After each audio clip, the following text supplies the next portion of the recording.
نحمده ونصلي على رسوله الكريم اما بعد فاعوذ بالله من الشيطان الرجيم بسم الله الرحمن الرحيم رب اشرح لي صدري ويسر لي امري واحلل عقدة من لساني يفقهوا قولي۔ کثرت سے درود پڑھنا۔ رسول اللہ صلی اللہ علیہ وسلم نے فرمایا جمعہ کے دن اور جمعہ کی رات کو کثرت سے مجھ پر درود پڑھا کرو، بس جو آدمی مجھ پر ایک دفعہ درود بھیجے گا اللہ اس پر 10 رحمتیں نازل کرے گا۔ اللہم صلی علی محمد۔ رسول اللہ صلی اللہ علیہ وسلم نے فرمایا تمہارے افضل دنوں میں سے جمعے کا دن ہے۔ اسی دن آدم علیہ السلام پیدا کیے گئے، اسی دن ان کی روح قبض کی گئی، اسی دن سور پھونکا جائے گا اور اس دن سب لوگ بے ہوش ہوں گے، اس لیے اس دن مجھ پر کثرت سے درود بھیجا کرو کیونکہ تمہارا درود مجھ پر پیش کیا جاتا ہے۔ کہتے ہیں لوگوں نے پوچھا یا رسول اللہ ہمارا درود آپ پر کس طرح پیش کیا جائے گا جبکہ آپ کا جسم بوسیدہ ہو چکا ہوگا؟ تو آپ نے فرمایا بے شک اللہ عز و جل نے انبیاء کے جسموں کو زمین پر حرام کر دیا ہے، یعنی فرشتوں کے ذریعے آپ تک درود پہنچایا جاتا ہے۔ انبیاء کے جسموں کو مٹی نہیں کھاتی، صحیح سلامت ہوتے ہیں ان کے جسم۔ سورۃ الکہف پڑھنا۔ نبی صلی اللہ علیہ وسلم نے فرمایا جو شخص جمعہ کے دن سورۃ الکہف پڑھتا ہے تو اس کے لیے دوسرے جمعے تک نور روشن رہتا ہے۔ غسل کرنا۔ ہر بالغ پر جمعہ کے لیے جانا ضروری ہے اور ہر وہ شخص جس پر جمعہ کے لیے جانا ضروری ہے اس پر غسل ہے، یعنی اس کو لازمی غسل کرنا چاہیے، اللہ ہی کہ کوئی مجبوری ہو۔ تو آپ اپنا اسکیڈول اس طرح بنائے نا کہ جیسے اگر آپ ہر روز نہاتے پھر تو کوئی مسئلہ نہیں، لیکن اگر آپ ایک دن چھوڑ کے ایک دن نہاتے ہیں تو آپ پھر اس طرح اسکیڈول کریں کہ جیسے آپ منڈے کو نہائے، پھر وینسڈے کو نہائے، پھر جمعے کو نہائے، پھر آپ سیٹرڈے سنڈے اگر نہیں بھی نہاتے پھر منڈے، تو اس طرح آپ جمعے کو مس نہیں کریں گے۔ یہ نہیں کہ جمعرات کو نہا کے جمعہ کو چھوڑ دیا یا جمعہ چھوڑ کے ہفتے کو نہائے، ایسا نہیں کرنا چاہیے۔ علماء نے غسل کے حکم کے بارے میں اختلاف کیا، بعض تو کہتے ہیں یہ واجب ہے یعنی فرض کے درجے میں ہے، اور جمہور علماء یہ کہتے ہیں کہ مستحب ہے، پسندیدہ ہے، افضل عمل ہے۔ حدیث میں آتا ہے جس نے جمعے کے دن وضو کیا اس نے اچھا کیا اور جس نے غسل کیا تو یہ افضل ہے۔ صفائی میں مبالغہ ہوتی نا، ویکلی صفائی آپ کو کرنی ہوتی ہے، یعنی جیسے ناخن وغیرہ کاٹتے ہیں یا پھر اپنے زائد بال وغیرہ اتارتے ہیں، تو یہ سب چیزیں اگر جمعے کے دن ہو تو زیادہ بہتر ہے۔ نبی صلی اللہ علیہ وسلم نے فرمایا جو شخص جمعے کے دن اچھی طرح غسل کرے، اچھی طرح سنوار کر وضو کرے، اپنے بہترین لباس میں سے پہنے، یعنی جمعے کے دن باقی دنوں کی نسبت اچھا لباس پہنے، اللہ نے اس کی قسمت میں گھر والوں کی جو خوشبو لکھی ہو وہ لگا لے، یعنی گھر میں جو بھی خوشبو ہے، پھر جمعہ پڑھنے آئے تو لغو کام نہ کرے، 2 آدمیوں کے درمیان جدائی نہ کرے، یعنی 2 لوگ بیٹھے ان کے بیچ میں گھس کے بیٹھ جائے۔ اس جمعے اور دوسرے جمعے کے درمیان کے پورے ہفتے کے گناہ معاف کر دیے جاتے ہیں۔ پھر مسواک کرنا۔ جمعے کی سنتیں بتاتے ہوئے آپ نے فرمایا اور تم پر مسواک کرنا لازم ہے۔ اچھا لباس پہننا۔ نبی صلی اللہ علیہ وسلم نے فرمایا اگر ممکن ہو تو جمعہ کے لیے اپنے کام کاج کے کپڑوں کے علاوہ 2 کپڑے اور بنا رکھنے میں کیا حرج ہے؟ اسپیشل ڈریس رکھے جو جمعے کو ہی پہن لے۔ خوشبو لگانا، یعنی خوشبو لگائے، حدیث میں آتا ہے چاہے وہ عورت کی خوشبو سے ہو، یعنی آپ کی اپنی نہیں، بیوی کی خوشبو پڑی ہو وہی لگا لو، لیکن لگاؤ۔ تیل لگانا۔ جو شخص جمعہ کے دن غسل کرے اور جس قدر ممکن ہو پاکیزگی حاصل کرے اور اپنے تیل میں سے تیل لگائے یا اپنے گھر کی خوشبو میں سے خوشبو لگائے، پھر نکلے کہ 2 آدمیوں کے درمیان تفریق نہ کرے، جتنی مقدرہ نماز پڑھ لے اور جب امام بات کرے تو خاموش رہے۔ اس جمعے سے لے کر دوسرے جمعے تک اس کے گناہ بخش دیے جاتے ہیں۔ جمعہ کا وقت۔ سورج ڈھلتے ہی جمعہ پڑھنا۔ سورج ڈھلتے ہی جمعہ پڑھنا، اول وقت جمعہ پڑھنا، بہت لیٹ نہیں کرنا چاہیے۔ ایاس بن سلمہ بن عقبہ اپنے والد سے روایت کرتے ہیں، انہوں نے کہا کہ ہم رسول اللہ صلی اللہ علیہ وسلم کے ساتھ جمعے کی نماز پڑھ کر واپس لوٹتے تھے تو دیواروں کا سایہ اتنا نہیں ہوتا تھا کہ ان سے اپنے آپ کو سایہ مہیا کیا جا سکے، یعنی ابھی سورج بہت تھوڑا ڈھلا ہوتا تھا۔ ہاں گرمی کی شدت میں تاخیر کی اجازت ہے۔ مسجد میں داخلہ۔ مسجد کی طرف جلدی نکلنا، تحیت المسجد ادا کرنا۔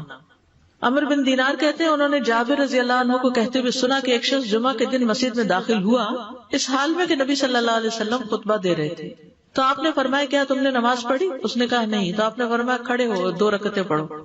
اب یہ بڑا اہم مسئلہ ہے، مسجد میں داخل ہو چاہے خطبہ ہو رہا ہو 2 رکعت پڑھے بغیر نہ بیٹھو، ٹھیک ہے؟ اور یہ کیا ہے؟ دراصل تحیت المسجد، یہ جمعے کی سنتیں نہیں ہیں، یہ کیا ہے؟ تحیت المسجد ہے، اور مختصر پڑھی جائیں۔ یعنی امام جب خطبہ دے رہا ہو تو چاہیے کہ 2 رکعتیں پڑھے اور دونوں میں اختصار کرے. نماز سے قبل ہلکا بنانے کی ممانعت. مثلا آپ جلدی چلے گئے تو یہ نہیں کہ ایک گروپ بنا کے آپس میں گپ شپ شروع کر دیں، نہیں، سیدھے ہی لائنوں میں بیٹھیے. انتظار کا وقت کیسے گزاریں گے؟ نفل پڑھ کے بیٹھ گئے، ذکر اذکار کریں، قبلے کی طرف رخ کر کے لائنوں میں بیٹھے. ہلکا نہیں بنائے، بیٹھ کے خرید و فروخت نہیں کریں. تاخیر سے آنے پہ گردنیں پھلانگ کے نہ آگے جائیں. رسول اللہ صلی اللہ علیہ وسلم نے فرمایا ٹیک لگا کے مت کھاؤ. یہ عام ایک ادب بتایا، یعنی اس طرح ٹیک لگا کے نہیں کھاؤ، کھانے کے وقت سیدھے ہو جاؤ. چھنے ہوئے آٹے کی روٹی نہ کھاؤ، میدا. مسجد میں کوئی جگہ مقرر نہ کرو کہ یہ میری جگہ ہے، آپ کیوں آج یہاں کھڑی ہوگی، کہ تم اسی میں ہی نماز پڑھو. کچھ لوگ ہوتے ہیں نا آ کے مخصوص جگہ ہی پڑھتے ہیں، اگر کوئی اور وہاں ڈسٹرب ہو جاتے ہیں. اور جمعہ کے دن لوگوں کی گردنیں نہ پھلانگو، ورنہ اللہ تمہیں قیامت کے دن لوگوں کے لیے پل بنا دے گا. کیونکہ بہت اذیت کی بات ہے نا، بیٹھے ہیں لوگ باقاعدہ بعض اوقات کندھوں پہ ہاتھ رکھ کے اس کو تنگ کر اس کو تنگ کر. تو یہ نہیں کرنا چاہیے. اگر آپ کو اٹھنا بھی پڑ گیا بیچ میں تو واپسی پہ پیچھے کھڑے ہو جائیے، اگلی لائن مل جائے گی.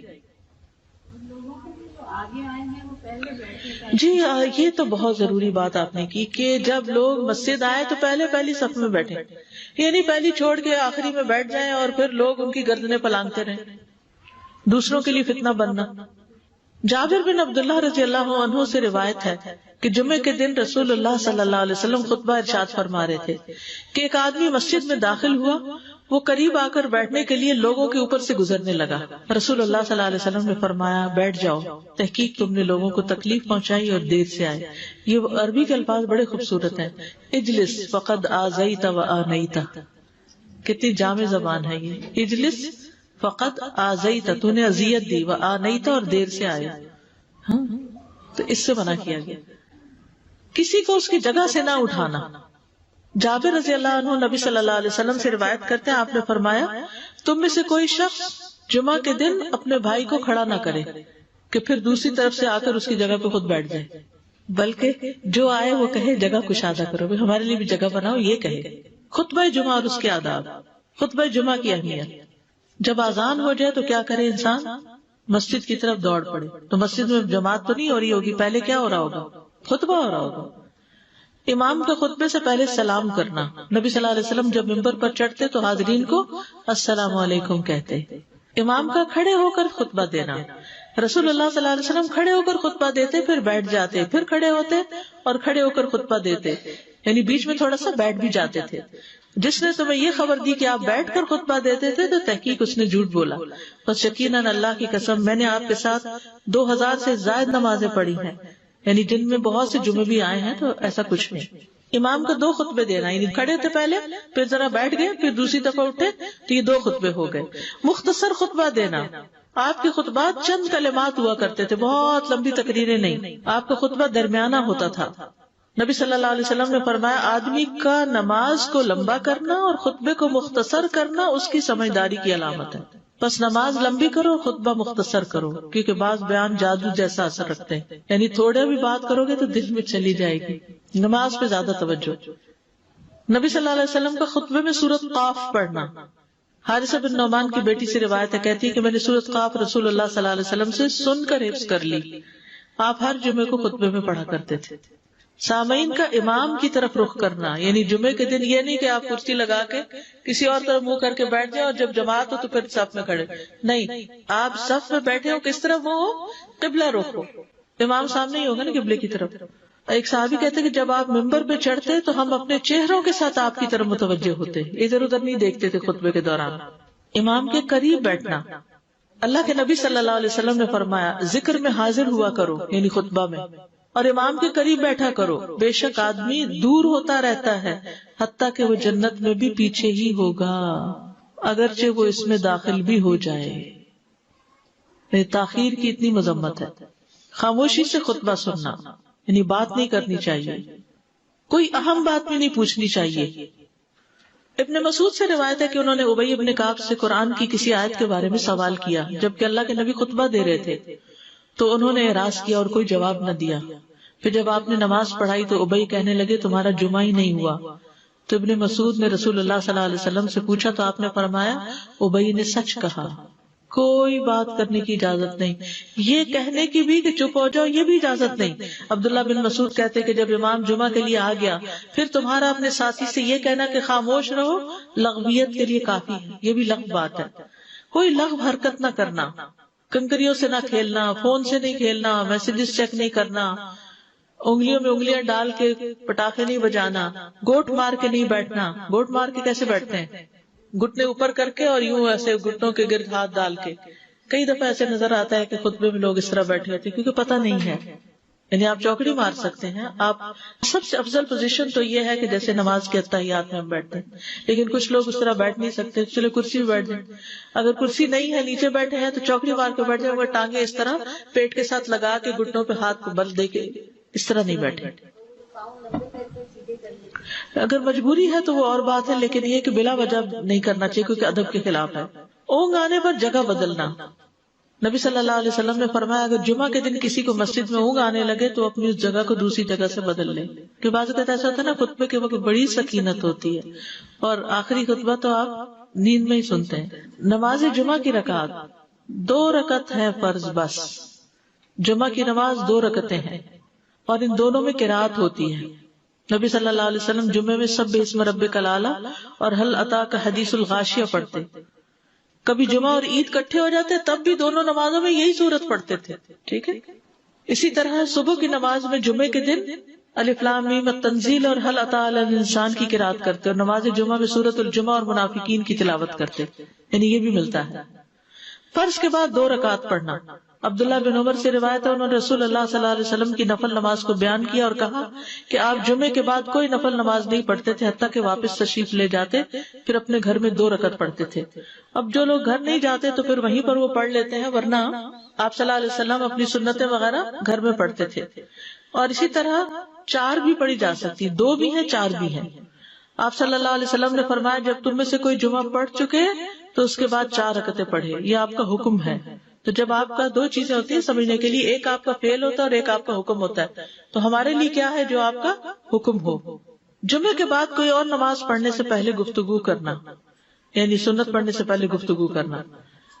اسما بن مالک سے مرفوعاً روایت ہے کہ جب تم میں سے کوئی آدمی جمعہ کی نماز پڑھے تو اس کے بعد اس وقت تک کوئی نماز ادا نہ کرے جب تک کسی سے کلام نہ کرے یا اس جگہ سے نکل نہ جائے. پہلے منع تھا، اب کوئی نہ کوئی بات کر لینی چاہیے. نہیں سمجھ آئی؟ یعنی جمعہ پڑھ لیا آپ نے اور پھر کسی سے آپ سلام دعا کر لیں، اس کے بعد سنت پڑھیں یا نفل جو بھی. ٹھیک ہے. اور گھر جانا تو گھر جا کے پڑھیں، اور اگر گھر نہیں جانا کام پہ جانا تو ادھر ہی پڑھ کے چلے جائیں. کتنا پیارا ہے ہمارا دین کہ اتنا لمبا بھی چپ کا روزہ نہیں رکھوایا. بالکل.